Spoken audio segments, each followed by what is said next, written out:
What if I told you the man who invented movies was erased from them? In 1888, Louis Le Prince filmed the world's first motion picture, A Quiet Revolution. But by 1890, he boarded a train with his invention and vanished. No body, no clues, just a chilling trail of burned labs, dead witnesses, and a billion-dollar industry that stole his legacy. Was it bad luck or murder? The truth's been buried for 134 years. Until now. Close your eyes and picture this. You've just cracked the code to one of humanity's greatest dreams. Your invention will let people see the past, not in paintings or photos, but in living, breathing motion. Newspapers should be shouting your name. Parades should be thrown. But instead, you step onto a train one chilly afternoon and cease to exist.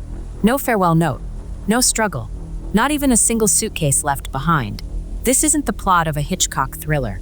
This is the real-life nightmare of Louis Le Prince, a man who quite literally invented the movies, only to become history's most enigmatic ghost. 8 years before Edison patented the kinetoscope, Le Prince was already projecting flickering images of carriages clattering over Leeds Bridge. His camera? A Frankenstein's monster of lenses and clockwork. His legacy? Erased. But here's what keeps historians awake at night on September 16th, 1890.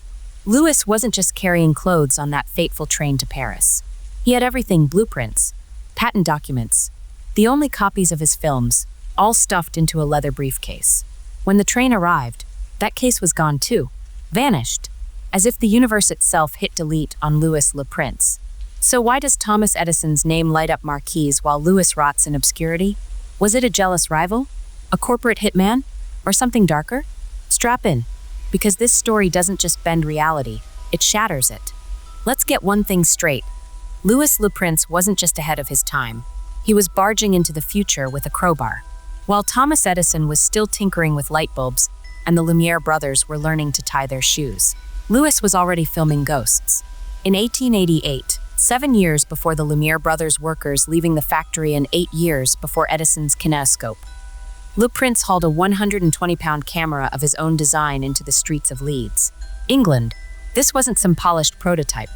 It was a monstrosity, a bullet-shaped metal beast with 16 lenses, gears whirring like a possessed pocket watch. And with it, he captured something revolutionary: 2 seconds of ordinary life. A boy pranking his brother by stomping on a garden hose. Horse-drawn carriages clattering over Leeds Bridge. People moving, breathing, alive on celluloid. But here's what makes your skin crawl.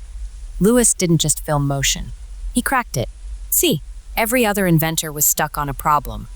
How do you sync multiple frames perfectly to create the illusion of movement? Louis's answer? A single lens, a strip of paper-coated film, and a chemical formula so volatile. One wrong move would have blown his lab to smithereens. By 1890, he'd done the impossible, a 20-frame sequence. 20, that's 2 seconds of magic. 2 seconds that should have made him a legend, but instead it made him a target.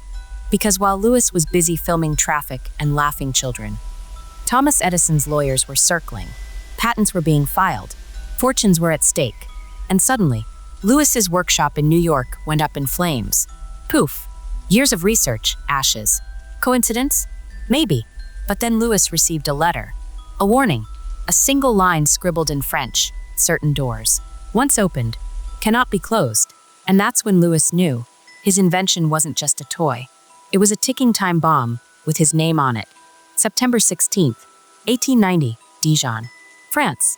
A train station swallowed by steam and shadows. Iron tracks stretch into the distance, glinting like knives under a pale sun. Louis Le Prince adjusts his hat, grips a leather satchel bulging with his life's work, patent papers, film reels, blueprints for a machine that could bend time itself. His brother stands beside him, joking about the weather. A handshake, a wave, and Louis steps into the dim cabin of the 242 Express to Paris. The whistle screams, the wheels groan, and then silence. When the train pulls into Paris that evening, every seat is empty. No Louis, no satchel, no trace of the man who'd just invented the future. The conductor swears nobody exited along the route. The passengers? All accounted for. They say, but Louis? Gone. Vanished. As if he'd stepped off the edge of the world. His brother raises the alarm. Police comb the tracks for miles. They find nothing, no body, No torn fabric, not even a stray patent paper caught in the brambles. Newspapers devour the mystery. Mad inventor stages own disappearance. Suicide of a failed genius. But here's what they ignore. Lewis wasn't failed. He was winning. Just days before boarding that train, Lewis had written to his wife, "Lizzie, the machine works. Soon, the whole world will see what we've built." He'd booked a ticket to New York to unveil his camera to stunned crowds, to patent it, to claim his crown. But someone or something had other plans. Let's pause here, because this isn't just a man disappearing. This is a heist, a perfect crime. Think about it. Lewis wasn't carrying clothes or cash. He had proof, film reels showing his invention worked years before Edison's, patent papers signed and sealed, letters from investors ready to bankroll his revolution. All of it gone, as if the briefcase itself had been plucked from existence. The police are baffled. No ransom notes, no rivals bragging, but whispers start. A porter claims he saw two men in black coats board Lewis's carriage, then vanish at the next stop. A farmer's wife swears she heard a gunshot near the tracks that afternoon. But when investigators follow up, the porter quits his job. The farmer's wife misremembers. Dead ends everywhere. And then, the lies begin. Thomas Edison's lawyers pounce. They claim he invented motion pictures. That Lewis was a fraud, a madman who'd fled to escape debt. They call his family delusional. His films? Fakes. But Lizzie LuPrince fights back. She hires detectives. She begs newspapers to listen. And in 1898, 8 years after the disappearance, a New York judge rules in Lewis's favor. Edison's patents are invalid. Lewis did it first, but the victory is hollow, because Lewis isn't there to see it. And then more strangeness. In 1901, Lewis's son, Adolphe, the last person keeping his father's legacy alive, visits New York. He meets with lawyers to finally sue Edison. But days before the trial, Adolphe is found dead in his apartment. A single gunshot to the head. The police call it suicide. No note, no goodbye, just another LuPrince silenced. Back in France, Lewis's workshop is looted. Every blueprint, every prototype, stolen. Even the original film reels stored in a Paris vault? Gone. A clerk shrugs, lost in a fire. Convenient. So let's ask the ugly question. Why erase Lewis twice? First his body, then his legacy. Was it Edison? The man who bragged, "I'll make the electric light so cheap that only the rich will burn candles." The man whose lawyers sued over 300 inventors for patent violations? Maybe, but Edison's not the only suspect. There's Augustin LuPrince, Lewis's own brother, the last person to see him alive. Years later, Augustine's daughter claims her father confessed on his deathbed. "I lied. Lewis never boarded that train." But why? A family feud? A debt gone sour? Or something darker? Or perhaps Lewis himself staged it. A man crushed by pressure, fleeing to start over. But then why abandon his family? His life's work? And why? In 2003, does a photo surface in a Paris archive. A drowned man fished from the Seine in 1890. His face blurred, his clothes matching Lewis's description. The police labeled it suicide. Case closed. But the LuPrince family swears it's not him. Here's the truth we'll never know. Because the greatest trick Louis LuPrince ever pulled wasn't inventing the movies. It was vanishing into the dark, leaving us chasing shadows on a wall. A man who gifted the world motion pictures, then became a ghost in his own story. The man they called the Wizard of Menlo Park. The genius who gave us light bulbs, phonographs, and lies. Because here's the dirty truth. Edison didn't invent the movies. He stole them. And Louis LuPrince? He was the roadblock Edison needed to disappear. Rewind to 1890. Edison's labs are buzzing. His team is scrambling to crack motion pictures. But they're stuck. The problem? Patents. See, Lewis had already filed patents in America and Europe for his single-lens camera. If those held up in court, Edison's empire would crumble. No royalties, no glory, just a footnote in history. But then, conveniently, Lewis vanishes. Coincidence? Maybe. But let's connect the dots. 3 months after Lewis's disappearance, Edison's lawyers file a patent for the kinetoscope, the device that would make him the father of film. The timing? Suspicious. The design? Nearly identical to Lewis's blueprints. But here's the kicker. Edison's team later admits they never tested their device until 1892, 2 years after Lewis's films were already screening in private. So how did Edison win? Simple. Dead men can't defend their patents. But Louis wasn't the only casualty. Enter Adolphe Le Prince, Louis's son, a man determined to clear his father's name. In 1901, Adolphe travels to New York to testify against Edison in court, to prove his father invented movies first. But days before the trial, Adolphe is found dead in his apartment. A single gunshot to the head. The police call it suicide. No note, no goodbye, just another Le Prince silenced. Now meet Fred Ott, a mechanic who worked in Edison's lab, a man who knew the truth about the kinetoscope's stolen designs. In 1894, Ott agrees to testify for the Le Prince family. But weeks before the hearing, Ott's body is found in a New Jersey alley. A gun in his hand, a bullet in his skull. The coroner's verdict? Suicide. 2 key witnesses. 2 bullets. 2 suicides. Coincidence? Let's keep going. In 1893, a fire rips through Louis's workshop in New York. Flames devour everything, prototypes. Notes, the only copies of his American patents. Firemen blame faulty wiring. But Louis's wife, Lizzie, swears she saw men in suits lingering outside the building that night. Men who vanished when the smoke cleared. Edison's response? A sneer. Le Prince was a nobody, a fraud. But behind closed doors? Panic. Edison's lawyers send threatening letters to Lizzie. Drop the case, or suffer the consequences. She refuses, so they dig up dirt. They claim Louis owed money to gangsters, that he abandoned his family, that he was insane. All lies, but the public buys it. Why? Because Edison wasn't just an inventor. He was a master storyteller, a man who knew how to spin the truth into gold. He paid reporters to write glowing articles. He staged flashy demonstrations with dancing girls and marching bands. He made movies look like magic. And himself, the magician. But here's what he couldn't erase, the proof. In 1898, a judge finally rules in Louis's favor. Edison's patents? Invalid. The court declares Louis Le Prince the true inventor of motion pictures. But it's too late. Louis is gone. Adolphe is dead. And Edison? He's already rewritten history. Still think it's a coincidence? Let's add one last twist. In 1912, Edison's lab burns to the ground. A mysterious fire destroys all his early film experiments. Every prototype, every blueprint, gone. Edison claims it's an accident. But rumors swirl. He torched it himself to hide the evidence, to bury the fact that Louis's designs were the foundation of his stolen empire. So why does Edison's name still shine while Louis rots in the dark? Because history isn't written by the truth. It's written by the winners. And Edison? He won dirty. But here's the haunting question. If Edison was willing to burn his own lab to hide the truth, what else was he willing to burn? So, what really happened to Louis Le Prince? Let's lay out the theories. All of them. The sane, the twisted, and the downright bonkers. Because this isn't just a mystery. It's a hall of mirrors. Theory 1, Edison's hymen. The simplest answer? Thomas Edison had him killed. A rival erased to protect a billion-dollar empire. We know Edison's lawyers were vicious. We know he hated losing. And we know Louis's patents were a dagger aimed at Edison's throat. But here's the problem. No evidence. No smoking gun. Just whispers and dead witnesses. Plausible? Yes. Provable? No. Theory 2.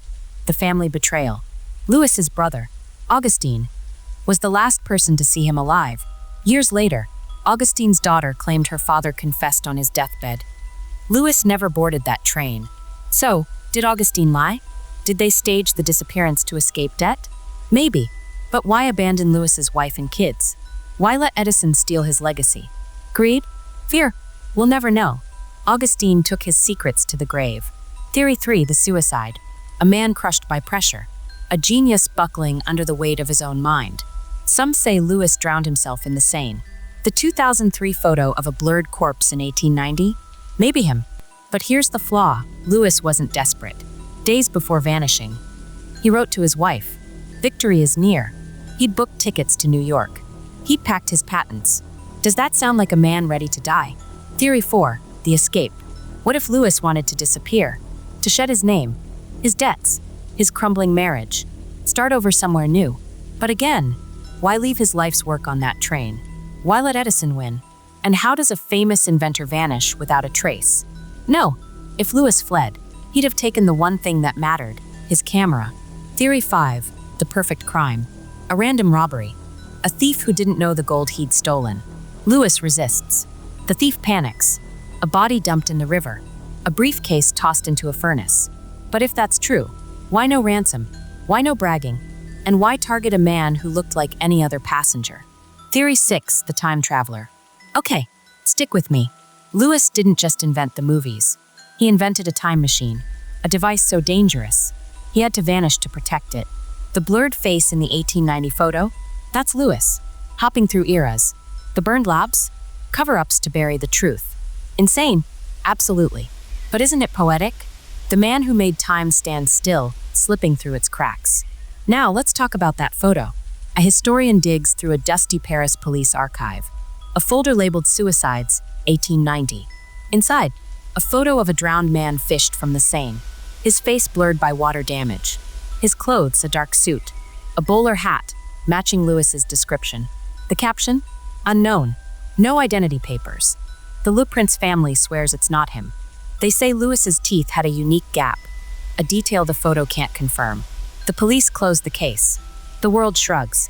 But here's what keeps me up at night. If it was Lewis, who dumped him there? And if it wasn't, why does this photo feel like a punchline to a joke nobody gets? The truth is, we're chasing ghosts. Lewis left no diary, no final confession, just fragments, a burned lab, a dead son, a brother's deathbed whisper, and a camera that started a revolution, but couldn't save its creator. Maybe that's the cruelest twist. Lewis gave us the power to capture time, to freeze moments forever. But his own story, a blur, a flicker, a film reel with the most important frame ripped out. So why does this matter? Because history isn't just about facts. It's about who gets to tell it. Edison wrote himself as the hero. The Lumieres got a chapter. But Lewis, he's a scribble in the margins, a reminder that genius doesn't always get rewarded. Sometimes, it gets erased. But here's the thing about erasers. They leave marks. Smudges. Shadows. And if you squint at those shadows long enough, you'll see him. Louis Le Prince, the ghost in the machine, the man who taught us to see the world, then vanished into the dark. History loves a winner, a name to carve into statues, a face to stamp on textbooks. But for every Edison basking in the spotlight, there's a Louis Le Prince swallowed by the shadows, a man who didn't just lose his place in history, he was erased from it. So tonight, as you stream a movie or scroll through reels of light, remember this. Every frame flickering on your screen is haunted by a man who vanished, by a truth that vanished with him. The legacy of a ghost. Louis Le Prince's legacy isn't a dusty patent or a crackling film reel. It's a question mark, a riddle wrapped in smoke. Because how does someone invent the future and then evaporate? Imagine if Shakespeare had burned his plays, if Einstein had buried his equations. That's the scale of this loss. Lewis didn't just give us movies. He gave us a new way to see, to freeze time, to resurrect the dead, to laugh at a joke told 134 years ago. And yet, we don't even know where he's buried. The winners write the history. Let's be blunt, Thomas Edison didn't invent the movies. He monopolized them. He sued rivals, bribed journalists, and bulldozed anyone in his path. The Lumieres? Brilliant showmen. They turned film into spectacle. Parlors packed with crowds gasping at trains rushing toward the screen. But Lewis, he was no showman. He was a quiet man in a wool coat, filming traffic on a bridge, a man who cared more about how the world moved than who'd take the credit. And that's why he lost. Because history isn't written by the cleverest, or the kindest, or the first. It's written by the loudest, by the men who burn brighter, fight dirtier, and leave no room for ghosts. The double disappearance. Lewis didn't just vanish once. He vanished twice. First, his body, gone from that train. Then his name, scrubbed from the story he wrote. Edison's lawyers made sure of that. They called him a fraud, a madman, a footnote. Even his films were nearly lost. The few seconds we have today, rescued from a junk shop in 1930, stuffed in a box labeled rubbish. But here's what they couldn't destroy, his family's fight. His wife, Lizzie, spent 30 years battling Edison's empire. She won in court twice. Judges declared Lewis the true inventor. But without his voice, without his face, the world shrugged. Edison kept the fame. Lewis got a headstone with no body beneath it. A grave for a ghost. The cruelest twist. There's a bitter irony here. Lewis invented a machine to preserve life, to trap moments in celluloid so they'd never fade. But his own life, reduced to rumors, a blurry photo, a brother's deathbed whisper, even the truth, if we found it, would feel unsatisfying, too small for such a grand mystery. Because Lewis didn't just disappear, he became a myth, a warning. Genius without power is a candle in a hurricane. The final frame. So next time you watch a movie, the hero's triumph, the villain's downfall, the credits rolling in gold, look past the screen. Look into the dark behind it. That's where Lewis is. Not in the light, not in the applause, but in the quiet hum of the projector. A man who taught us to cheat time, only to be robbed of his own. The tragedy isn't that Lewis vanished. It's that we let him, that we traded the truth for a better story. But tonight, just for a moment, let's rewrite the ending. Let's drag him out of the shadows. Let his name flicker, just once, in the light he created. Louis Le Prince, the father of film, the man who outran history,